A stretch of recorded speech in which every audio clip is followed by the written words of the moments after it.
Hello everyone, আসসালামু আলাইকুম। আমি শারমিন ইভা, বাংলাদেশি ব্লগার ইভা চ্যানেলে আপনাদের সবাইকে স্বাগতম। আশা করতেছি সবাই অনেক ভালো আছেন, যে যেখানে আছেন সুস্থ আছেন। চলে আসলাম নতুন একটি ভিডিও নিয়ে। আশা করতেছি সবাই ভিডিওটি শেষ পর্যন্ত দেখবেন।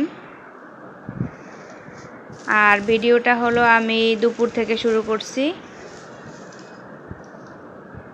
দুপুরে আসার সময় হলো কিছু বাজার আনা হয়েছে কোরবানির ঈদ উপলক্ষে, সেটা আপনাদের সাথে শেয়ার করব এখন।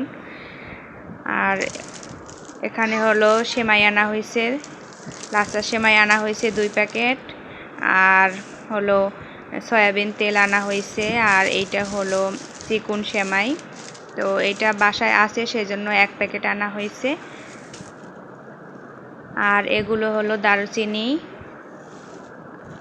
আর বাদাম আনা হয়েছে, চীনা বাদাম, কিশমিশ আনা হয়েছে, আর হলো চিনি, আর এটা হলো একটা সাবানের গুঁড়া, আর হলো নুডলস আনা হয়েছে।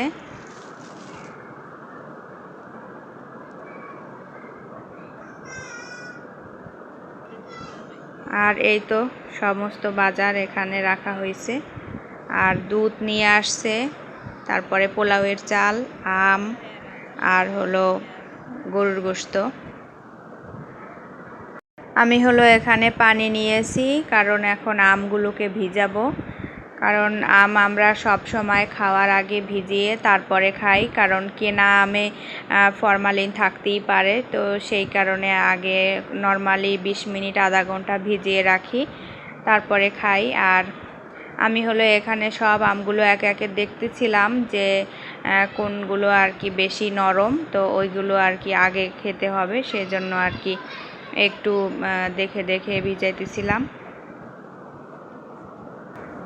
কিন্তু আমগুলো অত বেশি নরম না, সেজন্য আমি পাকা পাকা দেখে সেইগুলো আর কি আগে ভিজাইছি। সবই ভিজাই নাকি? কয় কেজি এখানে? এইটা দিন নরম, এই সাইডে থাক।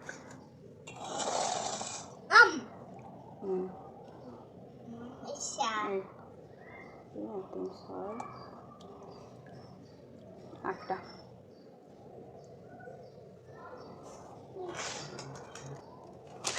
এগুলা ওই মিক্সারের মধ্যে রাখা লাগবে, সবগুলো মিক্সারের মধ্যে একটু চাপ থতো ওখানে হাতের কাছে। এগুলো এখন আপাতত লাগবে আছে না, পানির মধ্যে ফালাইলে পলিথিন ডারে এমনিতেই ঝুড়িতে তো জায়গা নাই, অগ্রিম ঝুড়ি ভরে থুয়ে দেবো। আর এগুলো ওগুলো এক সাইডে তো আমি এখানে থুইছি, এই যে ভেজলে পানি পড়লে দেওয়া লাগে। দেখো না সব কিছু এলোমেলো, এর মধ্যে আগে না গুছাই ওগুলো ধোয়া যাবে না।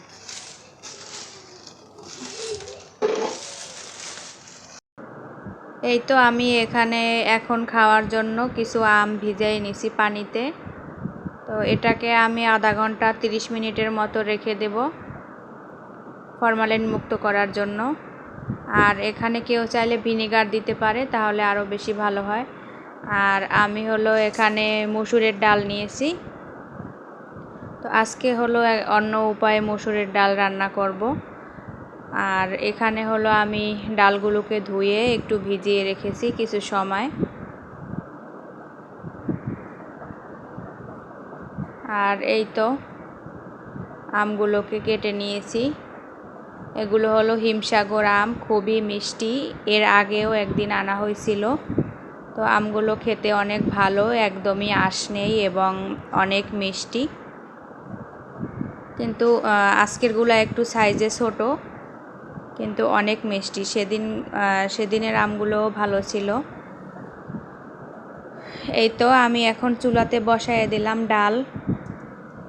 আর এই ফাঁকে আমি আলু পেস্ট কেটে নিলাম। আমি আজকে অন্য উপায়ে ডাল রান্না করব আলু দিয়ে।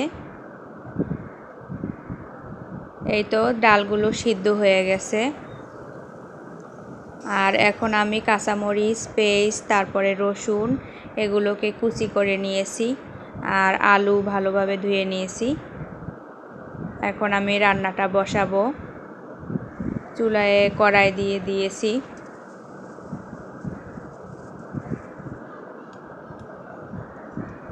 প্রথমে আমি পরিমাণ মতো তেল ঢেলে নেব।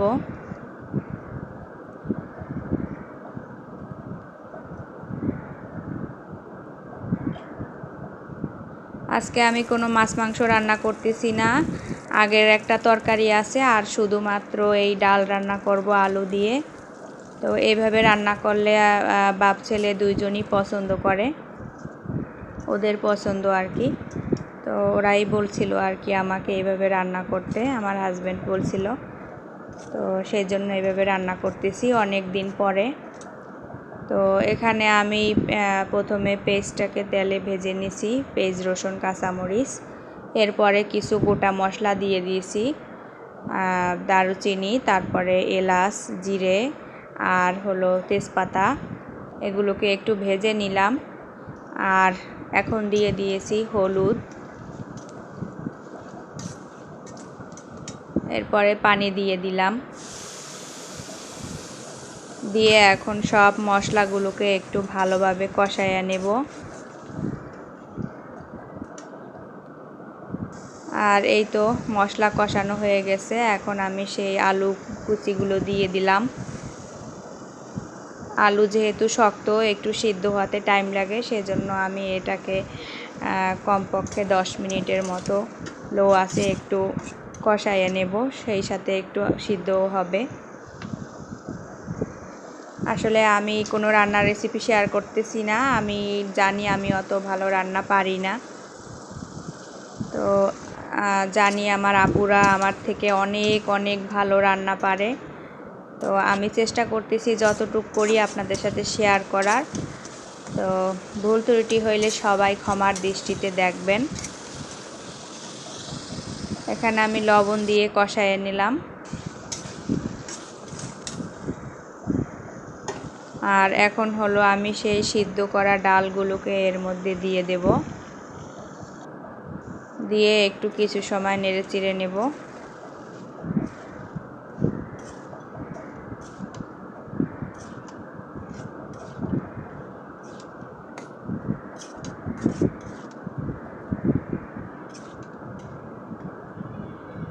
এর আগেও এভাবে রান্না করেছিলাম 2-3 দিন। তো ওই সময় ওরা খুব পছন্দ করছে এইভাবে রান্নাটা। তো আজকে আবার বলতেছিল, সেই জন্য আর কি রান্না করলাম। তো আমি একটুখানি কষায়ে পরে পানি দিয়ে দিলাম। আর এই যে পানিটা ফুটে উঠেছে। আর উপর দিয়ে কিছু কাঁচামরিচ কুচি দিয়ে দিলাম আবারও, যেহেতু আমি এখানে মরিচের গুঁড়া কম দিয়েছি, সেই কারণে আর কি ঝাল একটু কম হয়েছে। তো সেই জন্য আর কি আরও কিছু কাঁচামরিচ কুচি করে দিয়ে দিলাম।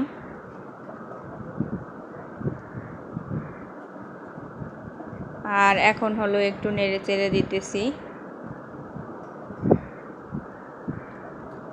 আলুটা সিদ্ধ হওয়ার অপেক্ষা। আর এই তো আমার রান্না হয়ে গিয়েছে। এখন আমি জিরের গুঁড়ো দিয়ে দিতেছি। ধন্যবাদ সবাইকে পুরো ভিডিওটি দেখার জন্য। যারা আমার চ্যানেলকে এখনও সাবস্ক্রাইব করেন নাই, তারা প্লিজ আমার চ্যানেলকে সাবস্ক্রাইব করবেন, লাইক করবেন, শেয়ার করবেন, কমেন্ট করবেন। নেক্সট টাইম অন্য কোনো ভিডিও নিয়ে হাজির হব। সে পর্যন্ত সবাই ভালো থাকবেন। আল্লাহ হাফেজ। আসসালামু আলাইকুম।